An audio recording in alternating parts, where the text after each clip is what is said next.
it's another day of progress for India's mission to the moon. India is 1 week away from touchdown on the moon, and today Chandrayaan-3 has completed all of its lunar maneuvers and it is about only 150 kilometers away from the moon's surface. The next crucial day, of course, is tomorrow on the 17th of August, as the lander Vikram will separate from the propulsion module and begin its journey towards landing on the south region of the moon on the 23rd of August. The entire country, of course, waits for this moment when the Tiranga will finally fly high on the moon's surface, and we will get some first pictures, of course, from ISRO as well. What does this really mean? Where exactly are we? And what are the next steps for Chandrayaan-3? We take this conversation forward with Group Captain V.N. Jha. We also have with us on the broadcast Surendra Pal, who's a former ISRO scientist.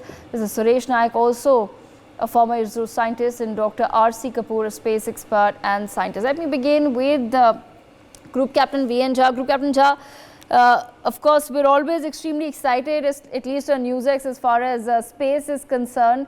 And over the course of the next half an hour, we'll just try to explain to our viewers what is it that we can expect next. We'll have those conversations on what this means for India, of course, much later. But just to understand the science from our scientists quickly, beginning with you.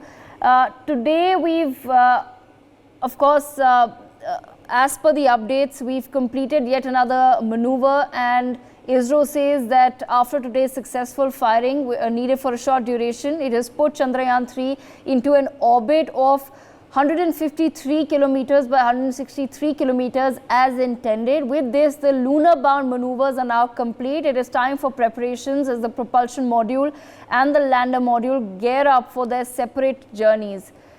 What really is the timeline that we're expecting, sir? Thank you very much, Devika, and thank you, NewsX, for having taken up the cause of science and especially the space, into which ISRO has been, pioneering into the entire field of everything that is happening today. Yes, the maneuver yesterday or day yesterday was very important to have brought the Chandrayaan to the final sort of orbit that it intended. Of course, what it had intended initially was 100 into 100 kilometers, but right now I think ISRO is satisfied to keep it into 153 into 163 kilometer orbit. 153 is the closest point, we call it perihelion, and 163 is the furthest point, we call it apollyon. So there is hardly any difference between 100 into 100 kilometers compared to what right now it is there in 153 into 163 kilometers. So that's final.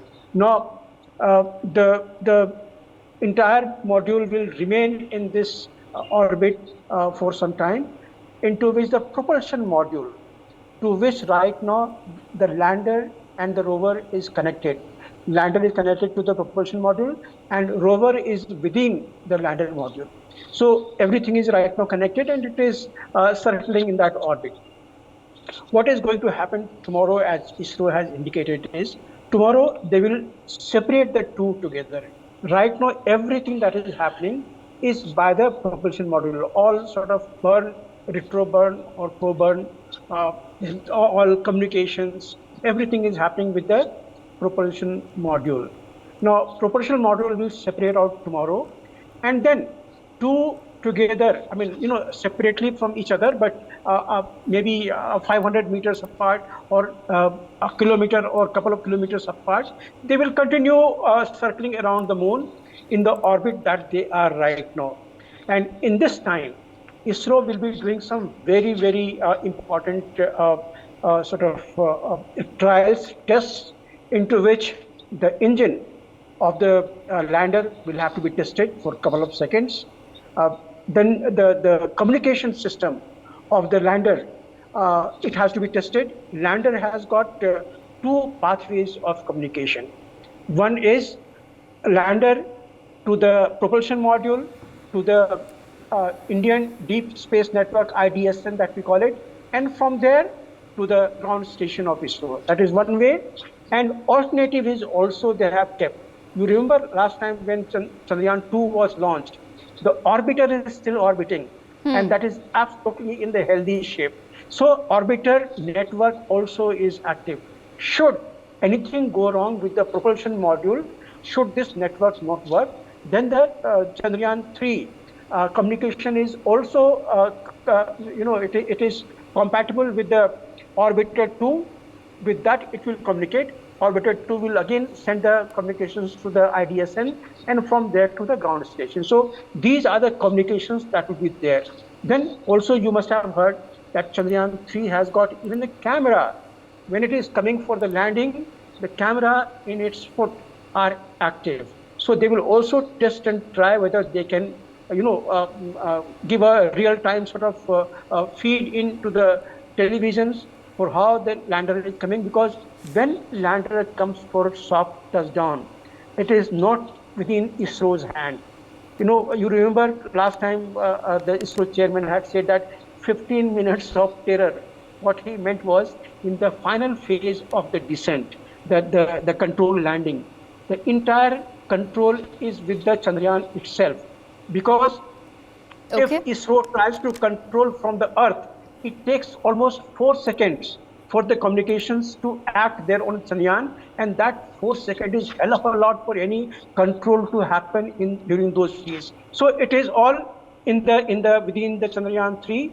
It is computerized, so that descent will be, soft touchdown will be on that. So all these will be tested, and just a couple of days before the sunrise in the South Pole, Chandrayaan-3, the lander module will be further lowered in the orbit to about 100 into something like 30 or 40 kilometers, so that it is fairly close to the lunar surface, from where it can descend down to the designated spot on the South Pole. It is not exactly the South Pole, it is actually 69 point certain degrees south. So that is their entire way of thinking, and we, along with the entire nation, is wishing ISRO the very best of everything, that everything will go smoothly. And they have the reason to be very satisfied that they have taken a lot of pains in devising everything, testing everything, and then it has been put there in the place. Absolutely. All right, so thank you so much for that very in-depth explanation. Let me bring in Mr. Surendra Pal into the conversation as well, and we'll also put out our touchpads on the screens now for our viewers. Mr. Pal, of course, the ISRO chief this time has said that he is very, very confident of Vikram making its landing, and as Group Captain Jha was also pointing out that tomorrow is another crucial day when the separation of the propulsion module takes place from the lander. If we'll just put this out on our screens, we'll show what we mean by the lander and also by the propulsion module. But if you can just, help explain to our viewers what really is it that we've learned from last time, sir, that will help us make this landing this time around. We're just showing to our viewers the entire lander aboard the propulsion module. So the lower part, viewers, is the propulsion module, and on top of it is the lander, Vikram lander, which will be separating tomorrow. I'll just put out a photograph of the lander itself, and over to you, Mr. Surendra Pal, if you can just help explain to our viewers, sir. Yeah, I have not seen the photograph on the screen, but let me tell you, when we separate the lander from the propulsion module, it's a very critical operation. Let me tell you, first thing, in space we don't take anything lightly, and we always have got a triple redundancy for everything. So once it separates out, one thing which we take care in the total thing is that when it goes near the moon, its velocity increases. The escape velocity for moon is around 2.4 kilometers per second. So we have to be always below 2.4 kilometers per second. And when we go near the lander goes near the moon surface, then further we have to fire the rocket thrusters in such a way that Chairman ISRO already has explained that we have got a horizontal velocity, we have got the vertical velocity. The vectorial thing we have to see that we land vertically, and then there is a laser Doppler meters, there are cameras, and also gyros. The total system is there which takes care of maneuvering, etc., as if a helicopter is hovering. Then we land it at a proper place. So when it separates out, that's not that problematic. It will separate out, and there will be a communication, what Group Captain Jha explained. Now after that, we keep it tracking it, and it will be there in the orbit for a couple of days. On 23rd, it will be brought down from 100 kilometers to 30 kilometers. Then this vectorial velocity vectorial thing will operate, and then it will land very safely. And we are quite confident that it will land in the, I think I explained somewhere else, and Chairman ISRO also explained that we have got a triple redundancy, we have got a hardware redundancy, we have got a software redundancy, the cameras, etc. Everything has been taken care. Also for the lander legs, I have seen myself in ISRO Satellite Center that the precaution is almost threefold. What could have been done, taking care of the gravitational force of the moon and the weight. So all those things have been calculated. Even if something goes wrong in the first operation, there is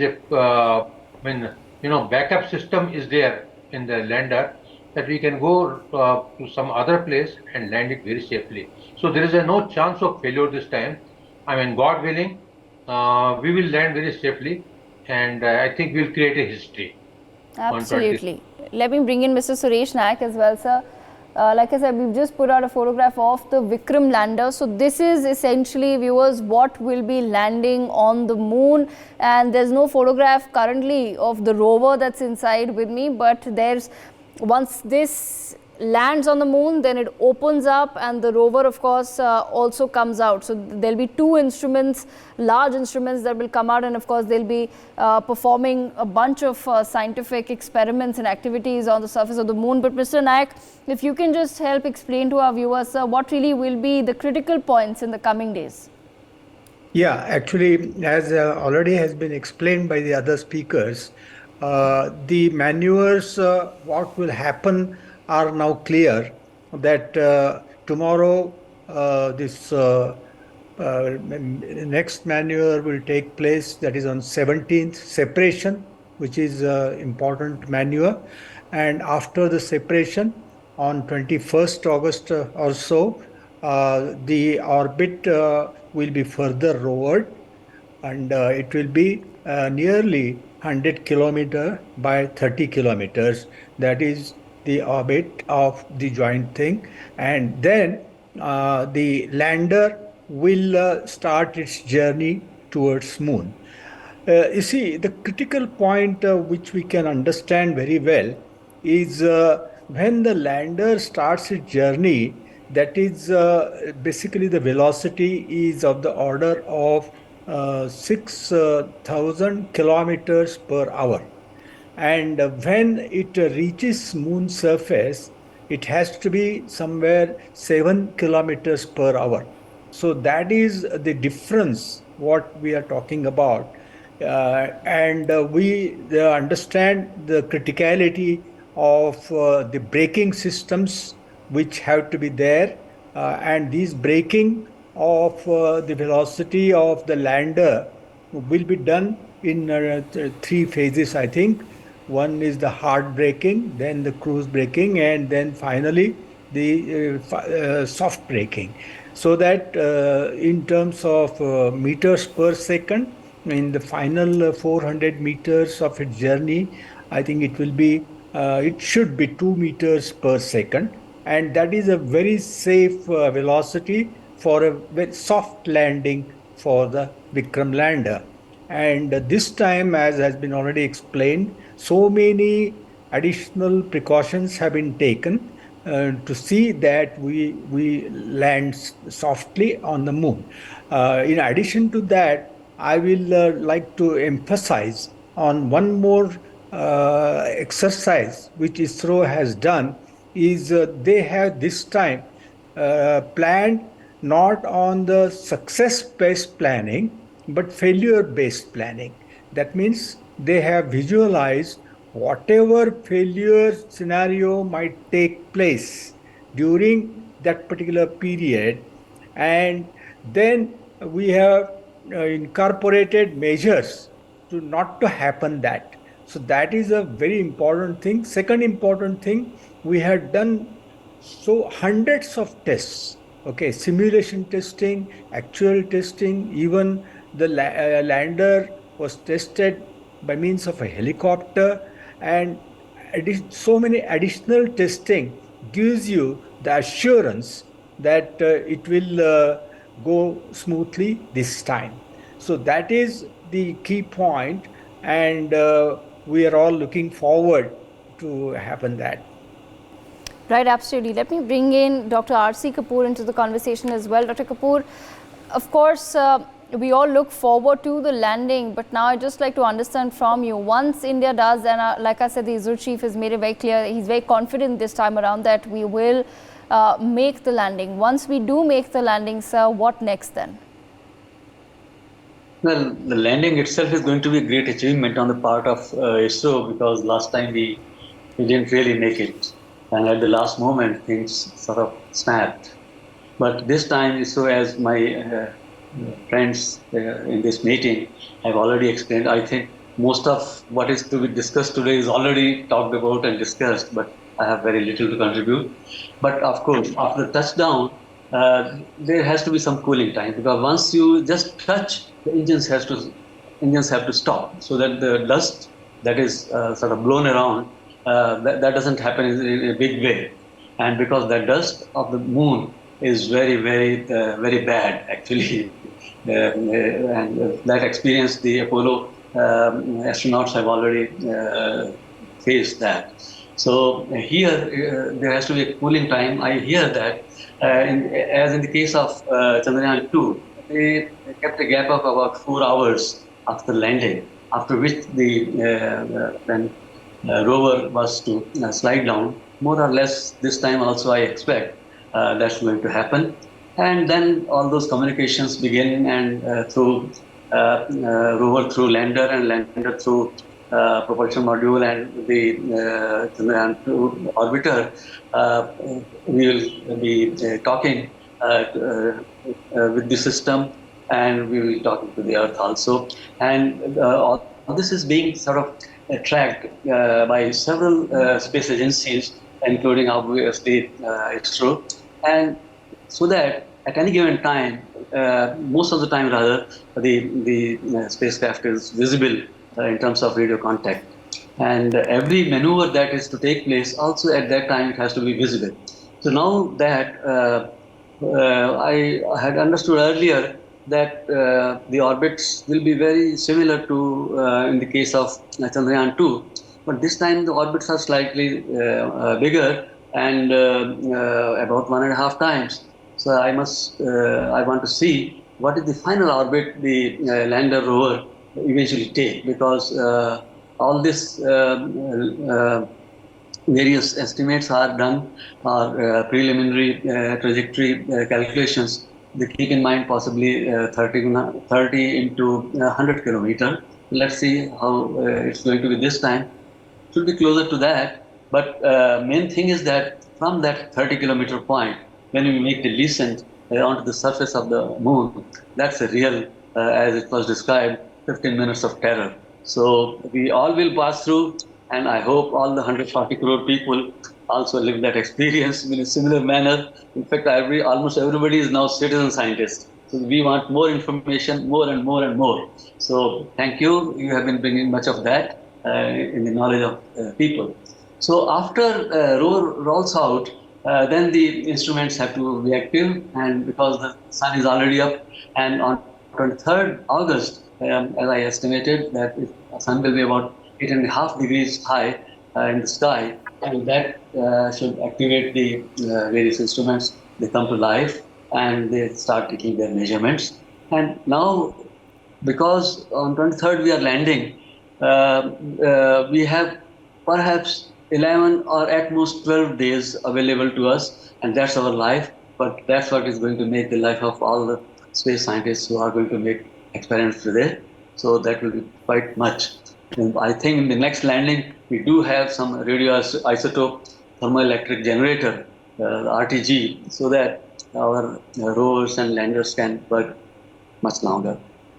Absolutely, sir. Thank you for your perspective. Let me bring in Mrs. Surendra Pal back into the conversation. Surendra Palji, we are showing, a photograph of the landing site for Chandrayaan-3. Why is this site so special, sir? Why is it so crucial? And what doors will it then open as far as exploration of the moon is concerned in the future? See, in this site, first is that it is unexplored.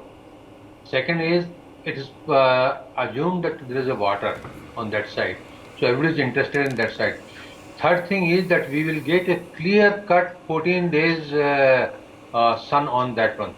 And not only this, that I mean, what Mr. Dr. Kapoor told. So after 14 days also, we will go into the sleep. The rover and the lander will go into sleep. Okay, but it's not so. It has. I understand it has been designed in such a way that the next solar, whenever the solar comes, after 14 days, again it comes. It will get reactivated. That I am quite confident because I know how the systems work. Although it goes to the lower temperatures, it comes. So we may have much more life than what is expected. In ISRO, we always are conservative in projecting the things. So 14 days it will definitely work. It will give a lot of scientific informations to us, and not only this, the propulsion module, which is carrying a payload, it's spectral polarimetry, like Earth habitable things. So with that one, they will study the Earth's spectrum, and from the Earth onwards we can see where the life exists. So that's one important thing. We are successful. We will be the first in the world.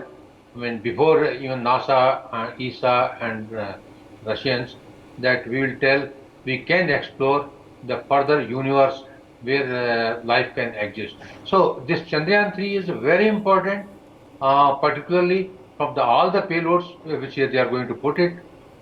And also, let me tell you, the orbiter is working wonderfully well. So Chandrayaan lander will have a communication with the orbiter, okay, very well, and Pragyan, that is rover, will have communication with the lander. So that way, and of course, earlier explained by Captain Jha, there is a double redundancy about the communication also. I'm so confident about it that we will be 100% successful in this time. Absolutely. Let me bring in Mr. Suresh Nayak also back in the conversation. Mr. Nayak, how do we then use these moments and this time to perhaps inculcate more excitement about scientific endeavors in this country amongst the youth? Yeah, actually, I think you are carrying out that particular activity to certain extent by more frequently giving updates on Chandrayaan-3 mission. And I am actually giving some lectures in some educational institutions, etc. So there I find tremendous curiosity and enthusiasm among the youth, particularly in this Chandrayaan-3 and generally in the space technology field. This I would like to mention that this process of rising interest in the space science and technology really started after Chandrayaan-1, because I am continuously in touch with the students, and I found that it is multifold after Chandrayaan-1, and then it was further added during Mangalyaan, and that was the really triggering point of this scientific activity across the country. And that is why now there is a lot of awareness among the youth, and the channels like you, because they are inviting experts and discussing minute points about every day which is happening, people are able to understand exactly. Otherwise this particular science, rocket science, is complex, and it is being made simple by the debates arranged by you, and of course other ways like media, etc. And now that understanding of this complex mechanism increases the interest in the public. Otherwise it was a mystified field earlier. Now it is getting demystified to a large extent, and definitely I would say that this will give impetus to the students, more and more students, to take up space science in their career, And as ISRO has already got the university in this particular specialized field, IIST, Indian Institute of Space Science and Technology, some of the students who I know, they were earlier thinking of joining IIT. Now they are turning towards this IIST institute, and they are aspiring to make a career in ISRO. That is a very good sign. And second thing, since government has opened up the space to the private agencies, already 160 new startups have come up in space technology alone.